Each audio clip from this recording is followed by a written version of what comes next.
maging speaker namin sa NLEX sa Sunday. Hindi ko nabasa ang text niya. Kaya kahapon lang ako nakapag-response. Kasi nung Friday, dumating ang dati kong girlfriend. Girlfriend ko yon nung 14 years old pa lang ako. She was my first girlfriend actually. Yun yung unang babaeng napauo ko sa pag-ibig. Dumating. Kasama ang kanyang pamilya at mga anak para tingnan ako dito sa Baguio. Nag-text yung husband niya sa akin. Kasi friend ko rin yung husband niya. Mga high school kami. Siyempre, sila naman nagkatuluyan, pero hindi niya naman niligawan during those time. So, nandito kami ngayon, Ed, sa Baguio, para tingnan ka. Sabi niya, nandito kami sa Mines View. Sabi niya. Sige, punta ako na lang dyan. Sabi ko, kaya mo ba? Kaya ko. Sabi ko. So, dala-dala ko rin yung anak ko. So, karamihan ng tao, hindi ko na sila kilala. At hindi na rin nila ako kilala. Kasi we were just 14 years old at that time. Ngayon, I'm 49. 35 years nang nakaraan. Kaya nung nakita ko sila na description ng damit at saka ganun din, o di syempre, masaya ako. O tapos yung dati kong girlfriend, umiiyak. Bakit kayo umiiyak to? Sabi ko so nagyayakapan kami na magka-classmate. Masaya kami. At saka dinala ko sila sa aming eatery. Kumain kami ng siopaw. Okay? Tapos, pinasyal ko sila sa Baguio. Bakit ko naikwento yan? Because I cannot recognize them anymore because of vanity. Life passes by. Kaya nga sinabi sa atin ni Apostol Pablo sa 1 Timothy chapter 6 verse 7, ay pinanganak dito sa mundo na walang dala. Ako'y papanaw na wala ring dala. Yan ay sinabi rin ni Job sa Job chapter 1 verse 21-22. Nung ako'y ipinanganak, wala rin ako, sabi niya. At lahat ng ito'y kukunin ng Panginoon sa aking pagpanaw, sabi niya. Dahil lahat ng ito'y binigay ng Panginoon. So walang sakit sa loob niya kung kukunin man ng Panginoon ang buhay niya at lahat ng kanyang naipundar. And then here we comes, sa text nga ni Brother Rex. God, vanity. Vanity, inisip ko kaagad yung sinabi ni King Solomon. Meaningless of life. Sa discussion natin kanina, we've learned na parang wala namang kwenta palang buhay. Tingnan mo, mag-aaral ako, mamaya sinabi, mamamatay din lang naman pala ako, hindi wala rin. Hindi ko naman mailipat yung talino ko sa anak ko. Di ba? Nagpapakakon ako, papakasipag ako, trabaho talaga ng trabaho. Si Brother John, maghapon doon na magpuan ng mga makina. Nakikita ko si Brother John. Di ba ba, John? Tapos siyempre, meron din siyang mga naipundar na mga property, pero ganun din ang ginagawa ko sa buhay ko. Kahit magdamag akong gagawa ng libro. Gawa lang ng libro para merong maibenta.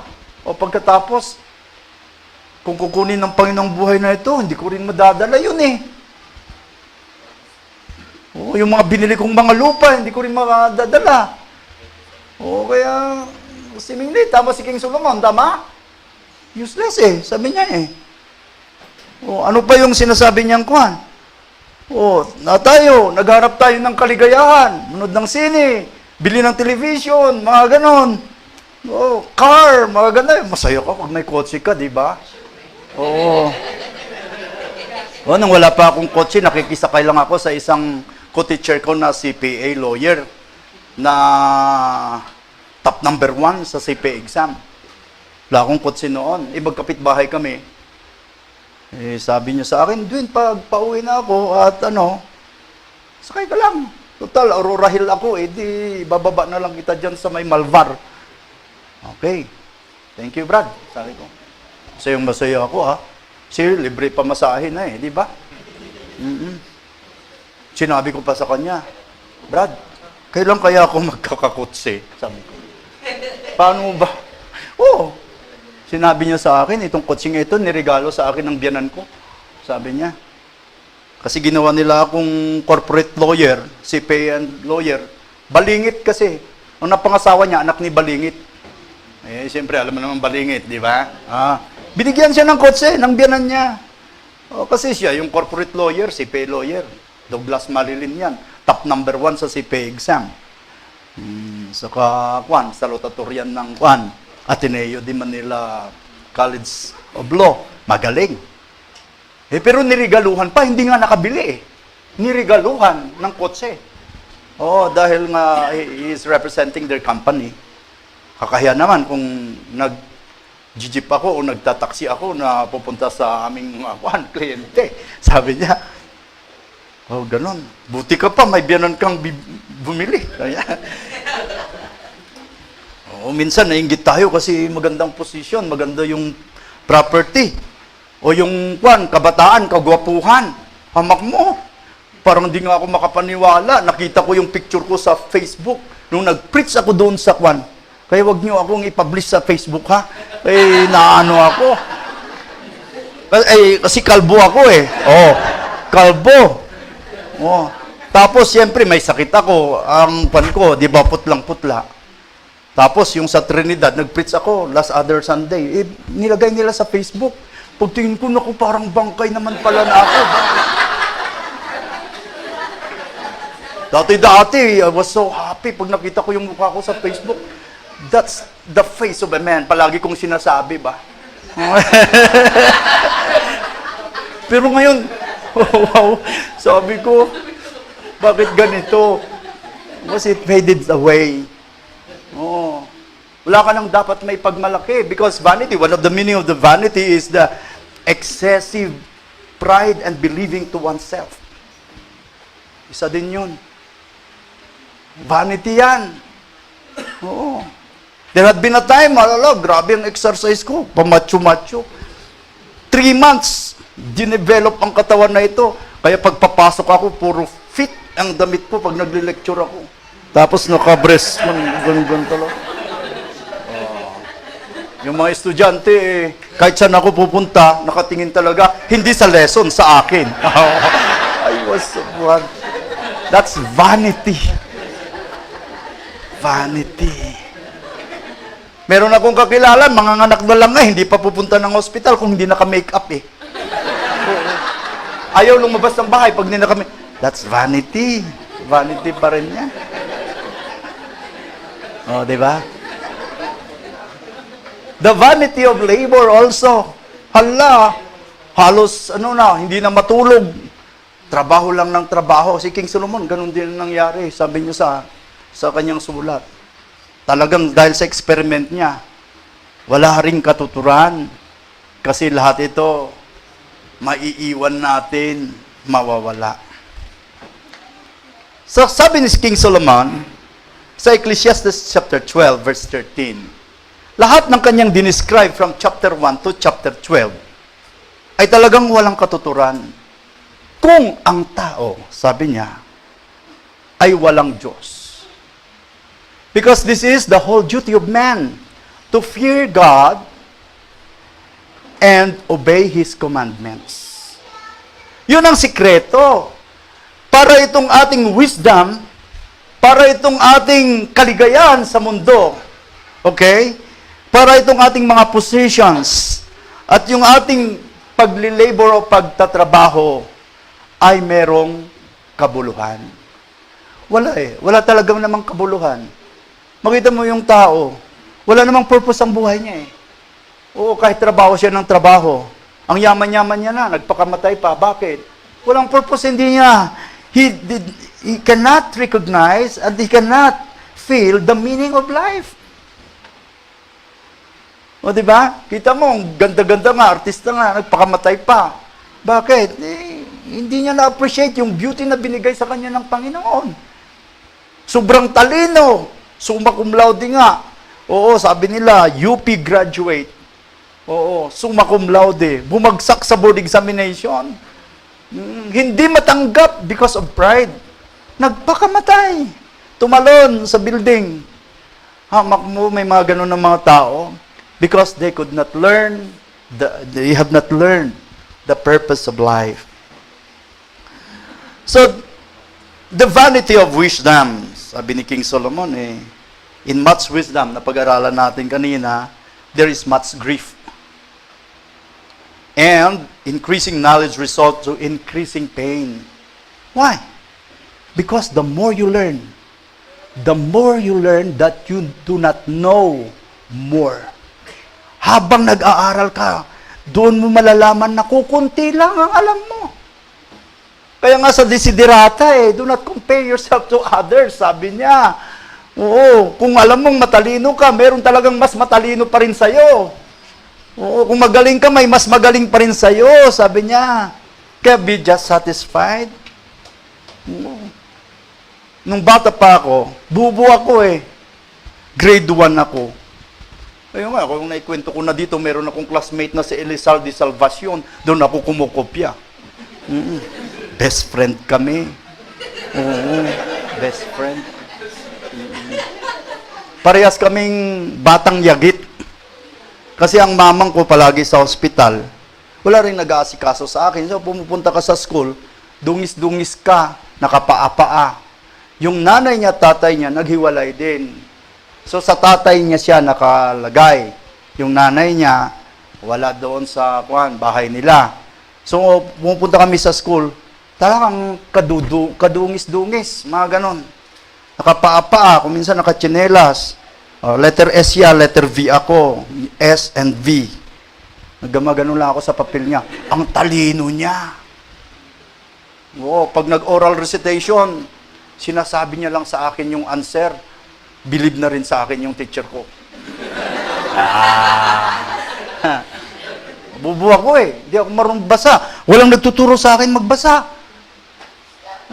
Kasama ko, kalabaw. Kaibigan ko, mga aso at pusa. Mga kwan sa farm. Wala. Ano ba to? Pero masaya ako si farm boy. O, di ba? Palagi pang absent sa klase. By my desire ako na tumalino. Inggit na inggit ako kay Elizalde Salvacion nung nagkaroon kami ng examination na yung pang-national. Lahat ng kanyang exam is O, outstanding. Ako S. Satisfactory naman, Medyo okay na rin, di ba? Hindi naman VS, no? S ako. May MS pa. Moderate satisfactory. Wala namang NI. Oo, wala ganon.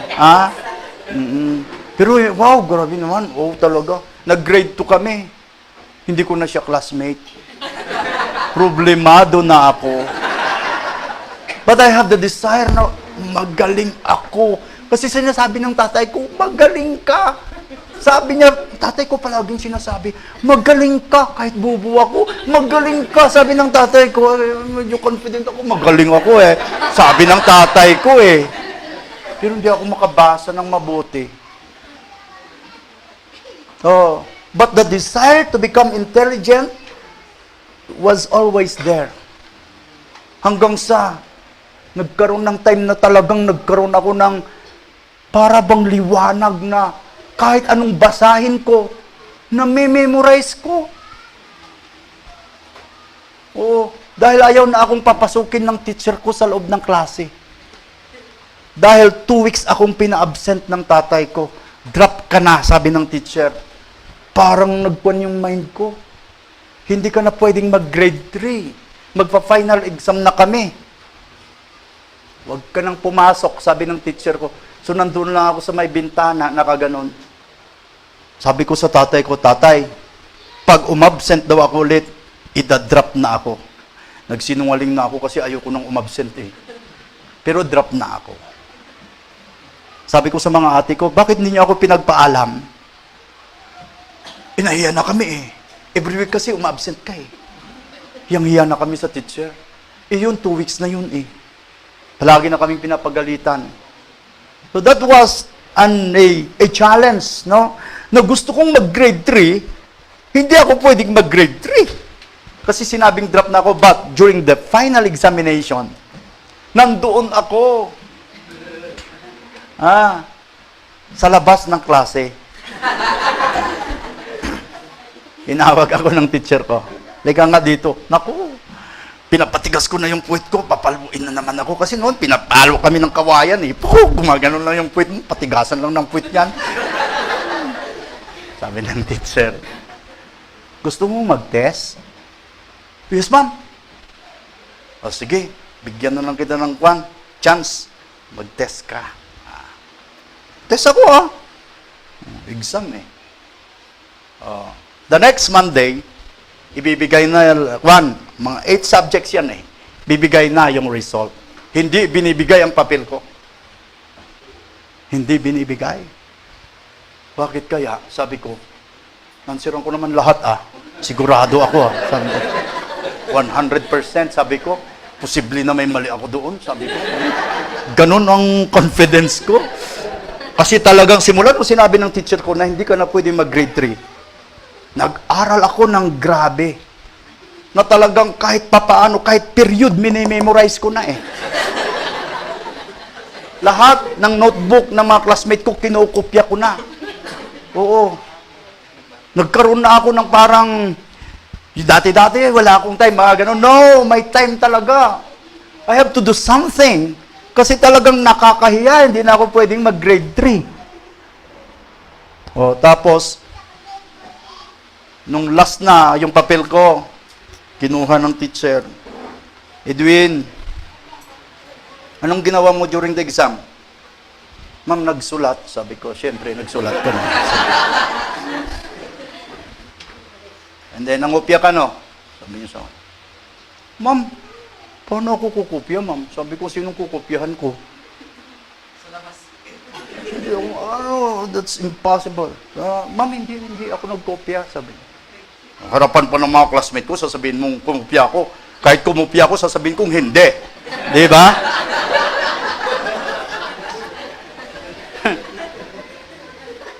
Pero hindi naman talaga ako kumopya. Sige nga, kung hindi ka kumopya, ansiran mo ito. Nag-oral exam pa ako. Hindi niya pa natatapos yung yung question, alam ko na yung answer. Memorize ko na yung question Pati answer. Kaya ipinasa ako ng teacher ko, pinag-grade 3 niya ako. The desire. We have always that desire. Hindi mawawala sa atin yan. Because God has implanted to us also that we have to desire also for wisdom. Si King Solomon mismo na nagsulat ng Ecclesiastes, sinabi niya rin, how blessed is the man who finds wisdom and the man who gains understanding, for her profit is better than the profit of silver, and her gain better than the fine gold. She is more precious than the jewel, and nothing you desire compares with her. Proverbs chapter 3, 13 and 15. But King Solomon was not contradicting himself. He was telling that our wisdom is useless without God.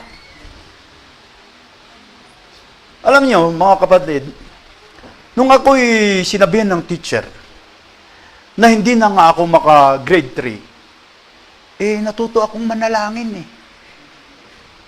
Nabigyan ako ng Panginoon ng wisdom, ng katalinuhan. Because we have all that desire. And the Lord Jesus Christ Himself manifested sa parable of the talent, di ba? O may mga talino na binigay sa atin, o may mga kayamanan o abilidad na binigay sa atin, but we have to use our head in order that the talents that God has given us will be multiplied. Ayaw niya yung isang binigay sa iyo, isa din ang ibabalik mo sa Kanya. Gusto niya, dublihin mo. Kung wala kang wisdom, binigyan kita ng 10,000, wala kang wisdom, baka wala na yan. Pero kung may wisdom ka, kahit na piso lang siguro ang binigay ko sa iyo, kaya mong maging 1 million yan. Because God is the one who is the source of true wisdom. Oo, the wisdom from above that is described in James chapter 3, 17 and 18. But the wisdom from above is first pure, then peaceable, gentle, open to reason, full of mercy and good fruits, impartial and sincere. So yan yung wisdom na galing sa Panginoon. Kaya kung ang ating katalinuhan ay nagkikreate ng kapahamakan sa ating sarili at sa ating kapwa, hindi yan wisdom na binigay ng Diyos. Wisdom yan ay binigay ng kanyang kalaban. So may wisdom, dalawa yung wisdom eh. Isang wisdom na worldly at saka wisdom na heavenly or divine. The vanity of pleasures. Diniscuss ni King Solomon sa kanyang Ecclesiastes. Oh, ako, sabi niya sa Ecclesiastes chapter 2 verse 4 to 8, sabi niya. Nasa akin na lahat eh. Sabi niya. Pati mga babae, concubines. Actually, I remember King Solomon, no? Hindi lang dahil matalino. He asked wisdom from God. But God, because God was so happy of his request, bata pa siya, God gave him not only wisdom, but also, what? Treasures. Riches. Wealth. Oh. In fact, yung Queen of Sheba, kung babasahin natin sa history, 8.5 years yan na nag-travel para lang makita niya si King Solomon.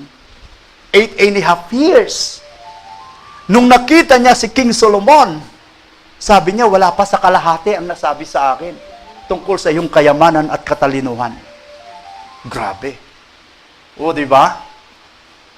O, King Solomon was experimenting how to become happy in this life, pleasure. Babae. Ilan ang kanyang asawa? 700 ang kanyang pinakasalan. Ilan ang kanyang kirida? 300. So 1,000 yan lahat. Hindi ko makalimutan yan. Grabe, 1,000 ang babae mo sa harem mo. Hari ka. Kung sinong gusto mong maganda, makukuha mo. O kahit na si Bathsheba nga na may asawa niya, nakuha pa. O di ba? Kasi hari siya eh. Gwapo din siguro yan. O di ba? Matalino. O pinapangarap ng lahat ng babae at pinapangarap din ng mga lalaki ang kanyang katalinuhan, ang kanyang kapangyarihan at ang kanyang kayamanan. Sinabi niya yan sa Ecclesiastes chapter 2, 4 to 8. I have all, what a man desires. Sabi niya. So when it comes to position and also pleasure in this life, nasa kanya. Walang makatalo. Oo. Hindi lang yung wisdom, Pero sabi niya, sa verse 11, walang kabuluhan. Wow! Wow naman! May 700 kang asawa na puro beauty queens, tapos may kirida kang 300. Walang kabuluhan? Paano kaya sobrang talino niya? Paano niya paligalahin yung 1,000 na babae? Pero matalino, kaya alam niya. O, di ba? Pero sabi niya, walang kabuluhan eh. Walang kwenta. Oo. Pero, di natin masasabi na hindi naman tayo dapat lumigaya kahabang na tayo nandito sa mundo. Imposible naman yan. Ibig mong sabihin, ang buhay Kristiyano, puro iyak? Oo, hindi naman po pwede yan. Ay, hindi maniwala eh. Sabi nga ng Panginoon, John chapter 10 verse 10, I have come to make your life more abundantly. O di, pinapasaya tayo ng Panginoon, pinapaligaya niya, blessed is the man, sabi niya. Blessed are those who are merciful, for they shall obtain mercy. So, blessed means happy. On the book of James, sabi niya pa blessed is a man who could conquer temptation because he will be rewarded the crown of life, and that is for those who love him. Napakaganda. So, masaya tayo. May kaligayahan ng isang Kristiyano. Ang isang tao, na tao ng Diyos, ay hindi pinagbawalan na lumigaya sa pamamagitan ng righteousness ng Diyos. Hindi naman, nakakita ka na ba ng Panginoon Jesucristo ngumiti na nabasa sa Biblia Nakakita ka na ba na na ganon, humalakhak siya, wala tayong mabasa. Nang umiti siya, humalakhak siya. Pero John 11:35, Jesus wept. Umiyak ang Panginoon. Sabi niya, hindi, alam ko naman, serious na serious siya. Sabi niya, darating pa lang siya sa isang village, yung mga bata sasalubong sa kanya at yayakapin siya. Sabi ng mga apostoles, wag niyong kalapitin ng mga bata. Matthew chapter 18, di ba? Wag. Oy, pabayaan yung mga bata na lumapit sa akin, sa kanila ang kaharian ng Diyos. Napakaganda. Kung hindi siya marunong umiti, yung mga bata, lalapit ba? Oh, that's human nature. Pag hindi ka palangiti, walang lalapit sa'yo. Oh, pero kung palangiti ka, di ba? Yung tao, magaan ang loob niya sa'yo. Mabait ito. Hindi nyo ako kilala, nakangiti sa akin. Di ba?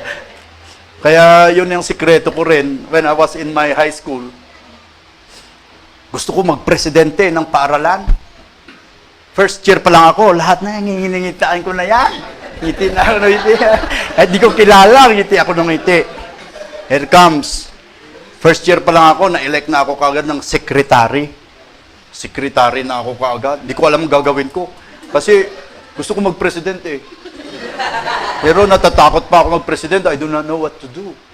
Kaya nagkaroon ng election, in-explain nila, secretary is a little president. Oops, little president. May president siya. Because when the president is not around and the vice president is not around, he would be taking good care of the organization. At saka yung mga record na siya, parang little president. O sinong gustong maging secretary ng student body? Taas ako kaagad ng kamay. Taka ang mga kasama ko, bakit ako nagtaas ng kamay? Because I want to be president Kaya lang, little pa lang. Little. Nag-second year ako, secretary ulit kasi medyo third year at saka fourth year sila kumukuha ng vice president at saka president. Kaya nag-third year na ako. Dahil sa kangingiti ko, nagbinago na nila ang votation na talaga. Secret balloting. May mga picture-picture na kami doon, yung mga picture ko dyan. Dinodrawing ko na lang yung mukha ko Kinabukasan, nakita ko may mga sungay, may mga, grabe. Sabi ng teacher namin na sa politics that's part of the political life. Yeah. So, ganoon lang. Pero pag, bahang-baha, 90 to 95% akin ang vote. Kasi first year pa lang ako Kaibigan ko na lahat. Kahit na, wala, talagang iningitian ko yan. Tinatapik-tapik ko kahit hindi ko kilala. We are happy. If others are happy, isn't it? The reason why the Lord Jesus Christ came here because He likes us to be happy. He was crying nung nakita niya yung Jerusalem.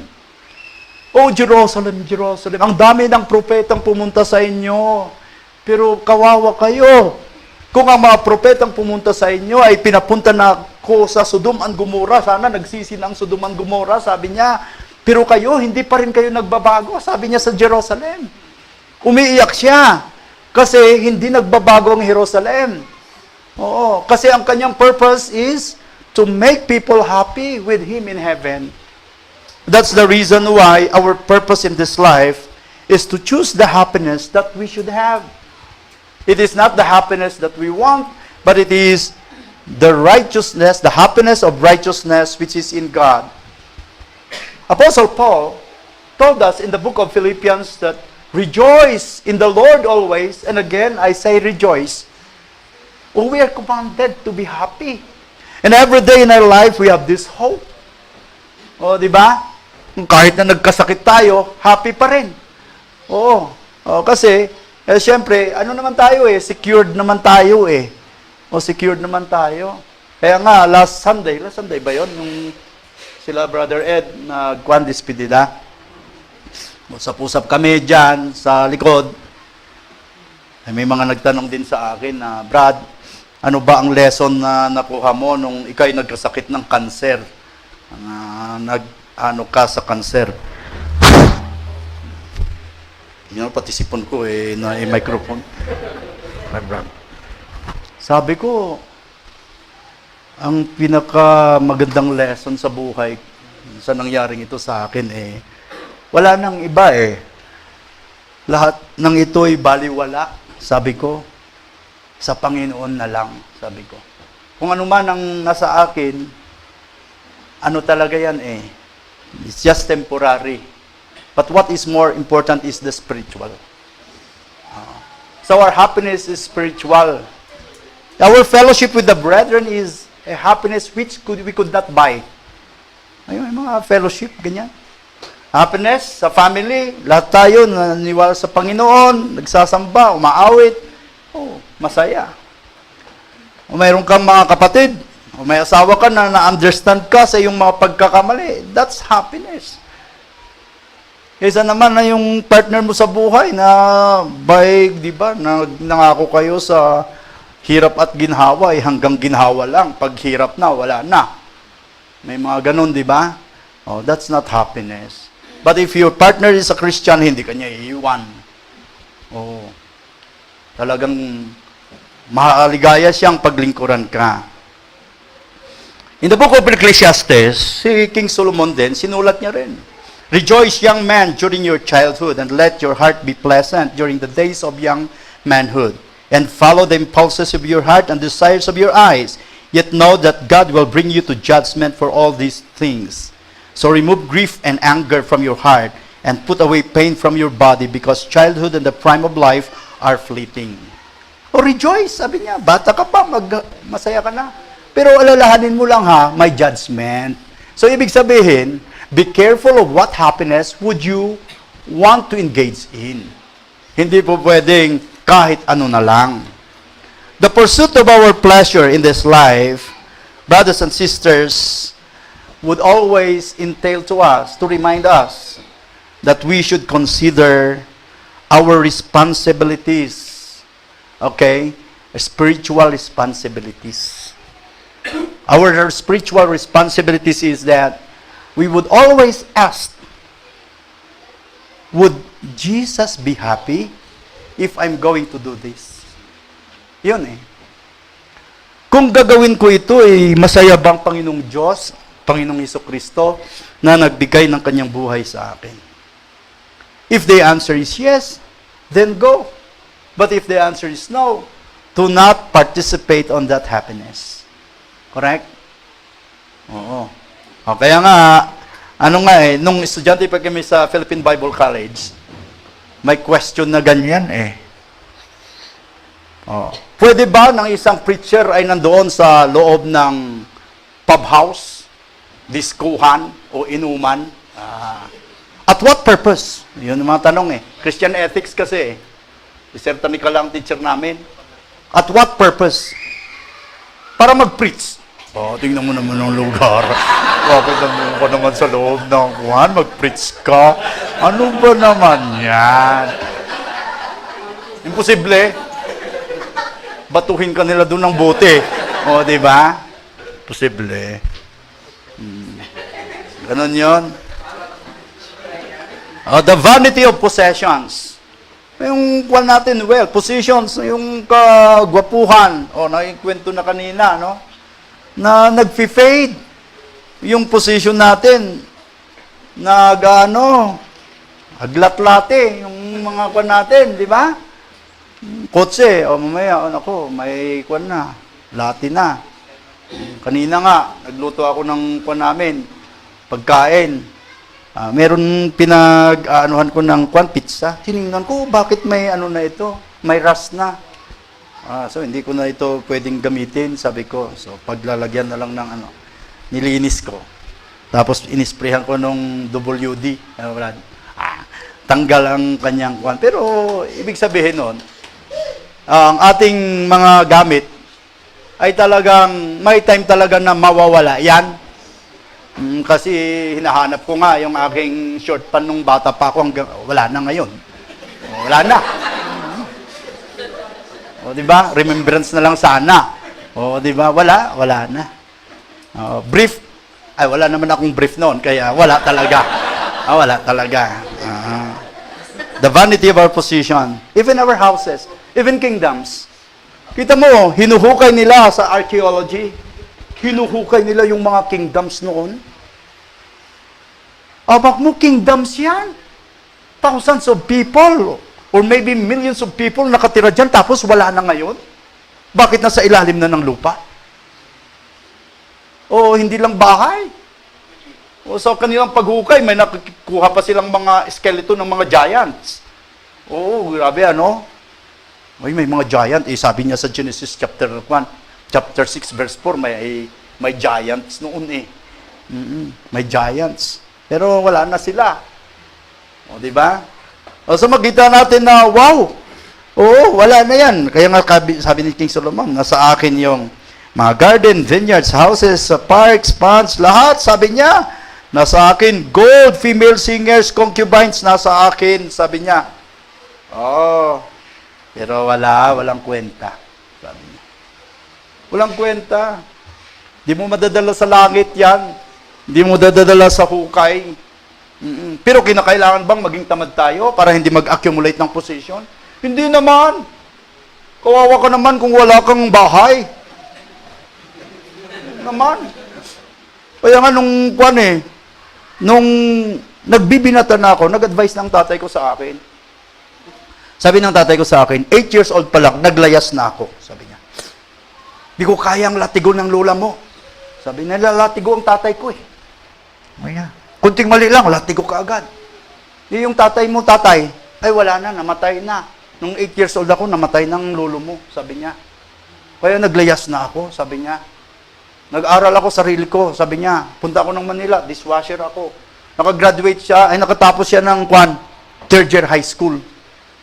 Pero bilib din ako sa tatay ko, night class siya. Siya yung number 1 sa klase. Hanggang ngayon, meron pa yung ribbon niya, na siya yung first sa klase nila.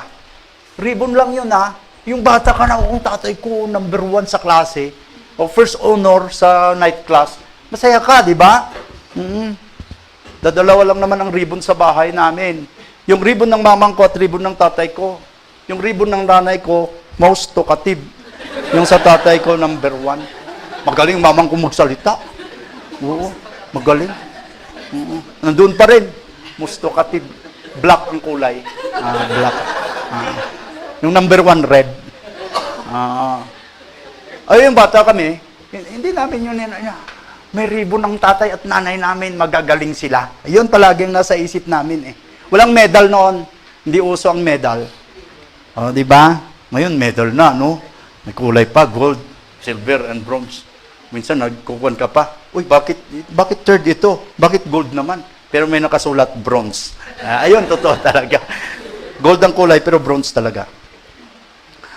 Oh, the Lord God also told us, the rich man's wealth is his fortress, the ruin of the poor is their poverty. It is the blessing of the Lord that makes man rich, and he adds no sorrow to it. Kung meron tayong mga kayamanan, blessing ng Panginoon yan. Blessing yan. Pero hindi naman yan kaagad na pupunta sa atin na hindi natin pinaghirapan o hindi pinaghirapan ng ating mga mahal sa buhay. Halimbawa, may namana tayo. Blessings ng Panginoon yan. Yan naman ay nakakatulong din sa atin. Nakakatulong para sa iglesia. Oo, kaya we are told that if we have position, we ought to share our blessings. 1 Timothy 6:18. Naalala ko sa mga pagilid-gilid lang dito na building, may mga kapatiran, ayoko nang banggitin ng mga sarili, Panginoon ang nakakuan. Ay, nag-aabot-abot sa akin, minsan nahihiya ako pero siguro iniisip ko rin na mayroong isang congregation doon sa Alaminos na pinupuntahan ko. Brad, nag-text sila huwag mong mamasamain. Ang ganda pa. Na magbibigay kami sa iyo. Sabi niya. Parang hindi na ako humihingi Pero hindi ko naman masabing wag na lang. Wag mong masasamain na magbibigay kami sa iyo. May mga kapatiran natin Because that's the teaching of the Bible di ba? Na kahit na hindi naman humihingi. Makita mo naman na maaaring kailangan niya o hindi. Kasi hindi naman ganun eh. Pero pag naitanim sa ating puso ang salita ng Diyos, our concept and our idea and our feeling is always to share or help. Naalala ko yung tatay ko. Yung mamang ko, 3 years na hospital, mga mahal kong kapatid. Sa Mindanao, yung tatay ko, sa Takurong Church of Christ, umattend. Gusto niya pala na humingi ng tulong. Pero yung mga kapatiran naman, hindi siya binigyan ng tulong. Oo. Pagkatapos, sa hirap ng buhay, ang tatay ko nagbibigay 25 centavos sa giving. Kasi, may sakit nga si mamang. Ayan. Nakita ng preacher, nag-preach, na pag maliit ang binibigay mo, maliit ang pananampalataya mo. Tapos nakatingin pa daw siya kay tatay ko. Patay. Nagtampo ang tatay ko. Galit na galit. Pagdating sa bahay, galit na galit. Ini-explain niya sa amin na maliit ang binibigay ko kasi walang-wala tayong maibigay. Dahil ang mamang ninyo palaging nasa hospital. Siyempre, bata ako, hindi ko rin maunawaan yun eh. Nakikinig lang. But I remember na may mga kapatiran na ganun pala, nahihiya na humingi. Nangangailangan. Kaya this is the responsibility of also of the church to find out what happens to some of the families who are in need. Di ba? Pero meron na naman akong sipon.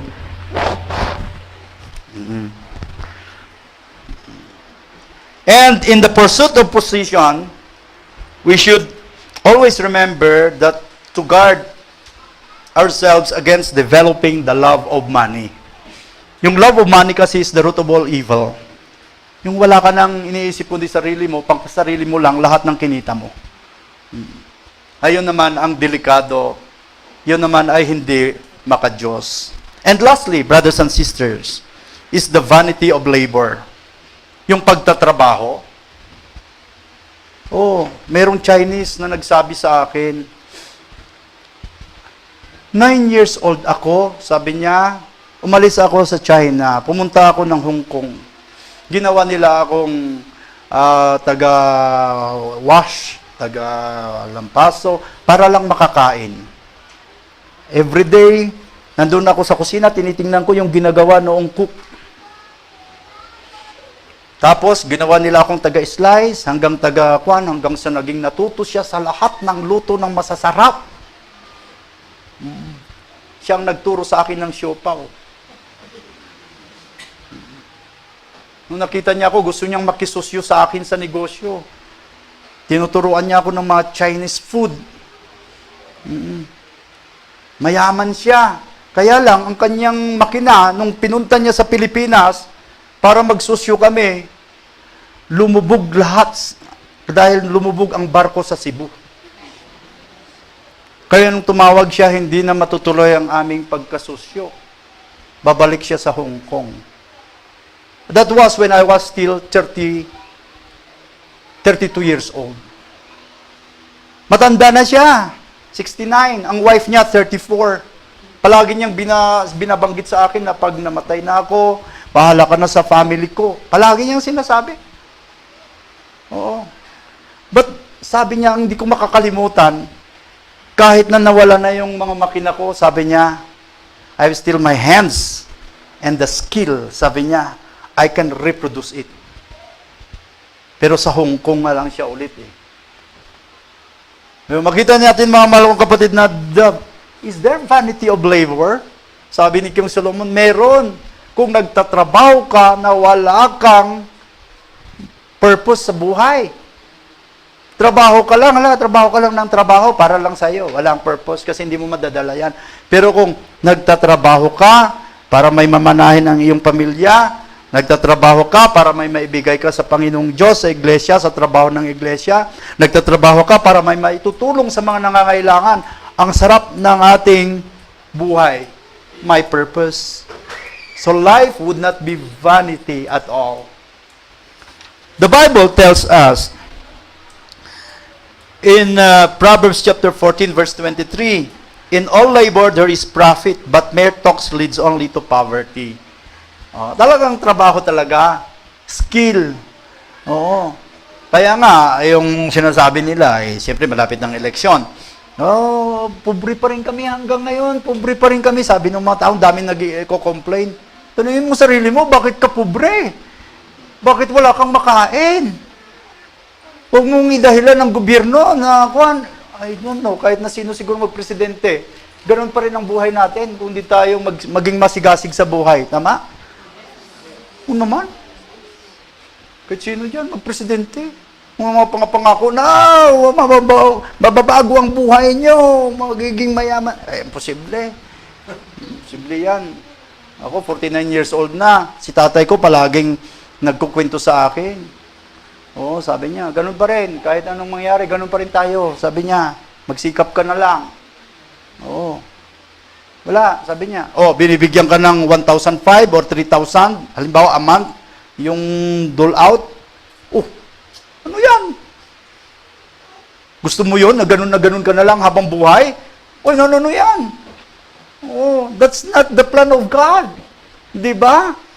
Ang gusto ng Panginoon ay paglaguin mo yung skill o yung talent na binigay sa iyo at kumita ka para may bigay ka. So true labor leads to profit. We are told, whatever your hands find to do it with all of your might. Ecclesiastes 9:10. Hindi bara-bara. Minsan mo lang gawin yan. Minsan lang mangyayari yan. Dapat talagang perfect. Pulido. Ano yung pwede na yan? Hindi. Yan. Ano pa? Paul wrote, do your work heartily as for the Lord rather than for men. Pag nagtatrabaho tayo, walang it's not vanity if we're going to work as if we are working for the Lord. Kahit nandun sa ating opisina, sa ating trabaho sa negosyo, o sa ating mga pinagsisilbihan, ay talagang as if we are working for the Lord. The Lord is looking at us always. We are told that we are going to provide for our family. Pag hindi tayo makaprovide sa family natin, we are worse than a non-believer. Tingnan mo. Kaya we will provide for our family. May anak ka, hindi mo mabilhan man lang ng gatas. Ang sakit ng kwan mo yan, dibdib mo. Nung nawalan ako ng trabaho. Nung naipanganak yung panganay ko, wala akong trabaho. Sus, hirap na hirap ang buhay Buti na lang, marunong akong gumawa ng siopaw. Kahit papaano, nakakapagbenta. Awag mo, certified public accountant ka, nagsusiopaw. Tinatawanan pa nila ako kasi may dala-dala akong karton. Sabi pa nga ng ibang mga ka-churchmates sa Rimando, iba lang, hindi naman lahat. Kahina. Kung ako CPA, hindi ganyan. Bakit? Hindi naman masama yung siopaw Natuto nga ako. Binigyan nga ako ng Chinese ng skill niyan di ba? Wala ka pang trabaho Hindi naman porke graduate ka, certified public accountant ka, yumaman ka na kaagad. Hindi ganun ang buhay, di ba? It's gradual. We are told also not only to provide our family, but also to provide those who are in need. Ephesians 4:28. And we are told in 1 Corinthians 16:2 that we have to give back to the Lord a portion of what we have earned every first day of the week. Kaya may purpose lahat, mga mahal kong kapatid. Yung sinabi ni King Solomon that what we do in this world is meaningless, true, if God is not with us, if our purpose is not with God, if what we are doing is not for the Lord. Thank you very much.